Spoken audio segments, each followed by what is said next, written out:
Hey there, Grumpy Old Fart here. Be sure to check me out over on Rumble. There you'll find all of my stuff from YouTube, plus my political and social commentary and weekly current events, which YouTube frowns on. Links to my Rumble channel, as well as my other YouTube channels, and links to let you order my books are in the description of this video. If you enjoy my content, please like, subscribe, share, and comment. I welcome your comments, even if you disagree with me. Now, on with the video.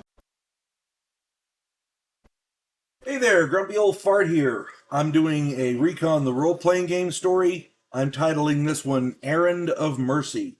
But before I get into this, let me ask that you, if you enjoy my content, please like, share, subscribe, and comment. Share me on all my stuff on social media. And comment, please comment. I welcome your comments, even if you disagree with me. And also, I want to plug the books that I've written. If you enjoy a good book, check out my author page on Amazon. My pen name is H.L. Anderson. You can find all of my books there. I like to think I write good stories that make you think. I've written a 3-book Western series, science fiction Western series called Drifters. I'm working on number 4 right now. I wrote a political fantasy called The Righteous President. I wrote a fun story about a house in New Orleans where the monsters all hang out. It's the house off Farrago Road. I wrote a pair of science fiction war type futuristic things called the first one is Vanguard 1 and the sequel is Task Force Terminus. If you enjoy a good book, check me out. The author's page on Amazon is H.L. Anderson. Now, on with the video. Errand of Mercy. Years ago, my friend Andrew ran a recon game. We had 5 players. I ran my point man. Larry had a sniper. Angelo ran his grenadier. Mike ran his RTO, his radio telephone operator. And Bobby ran his pigman. For those of you who don't know, a pigman carries an M60. The mission was to investigate a local hospital, make sure the VC weren't using it, and that way we could supply it with what it needed as a kind of get the locals on our side. We were choppered into a clearing 2 clicks from the hospital. Larry was the ranking NCO, so he ordered me to recon ahead. Make sure all was clear. They would follow along behind.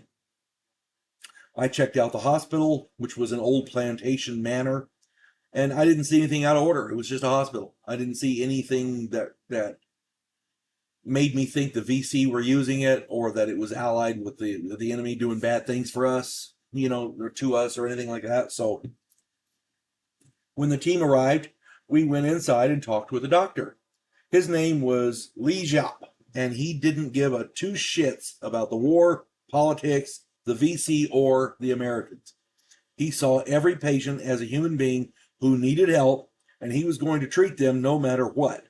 But he had not been treating the VC. They hadn't been there down at school, so we were happy with that. The idea then was Mike radioed in and we were ordered to occupy the hospital until a relief force could show up with supplies for the hospital. We set up a perimeter, took up positions, and, it sounded a lot like a cakewalk. But then the VC had other ideas. One of the staff had a secret radio. She called the VC and explained the situation, and that night, mortar rounds hit the pharmacy and the OR. Luckily, nobody was in the OR at the time.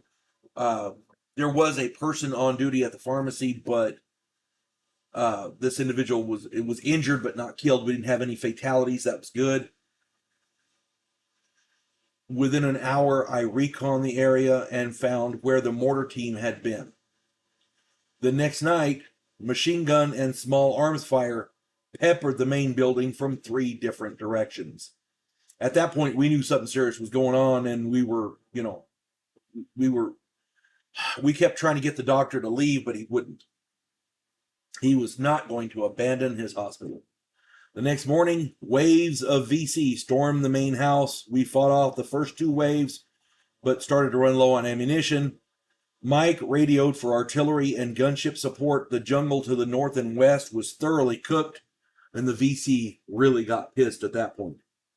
Larry made a judgment call that there was no way we could hold out for another wave, so he ordered us to take the doctors and nurses and escape with them south to an evacuation landing zone, an evac LZ. At this point, the doctors were the doctor was he didn't want to leave, but he understood, and the nurses all wanted to get the hell out of there. The other staff, they were good to leave, but the doctor finally decided to go with them. So Mike called for an evacuation, and we started out. It was a running firefight for 400 meters through the jungle to this landing zone. Surprise, surprise, the choppers were late. We held that landing zone for an hour and a half. We ran out of ammo. We resorted to using knives, clubs, and rocks. Finally, 2 gunships flew overhead and burned the jungle around us. 2 Hueys landed and evacuated the 5 of us, the doctor, and 13 nurses and staff. We finally got out of there, and we were not happy about everything being late because we almost died. And we were all wounded. It was not good, but we got out of there. It was a fun game. Andrew always ran good games. He didn't run very many of them, but he ran good ones. You know what I'm saying? So yeah, if you get a chance to play Recon, it is a fun game. It's really fun. Hope this finds everybody well. You folks have a good one. God bless one and all. There is a house in New Orleans where the monsters all hang out. When the police detective, who happens to be a skinwalker squirrel, uncovers a plot by a paranormal perpetrator, he has to enlist the aid of his fellow housemates. If you enjoy a modern, quirky take on historical mythology, check out my new original novel, The House Off Farrago Road.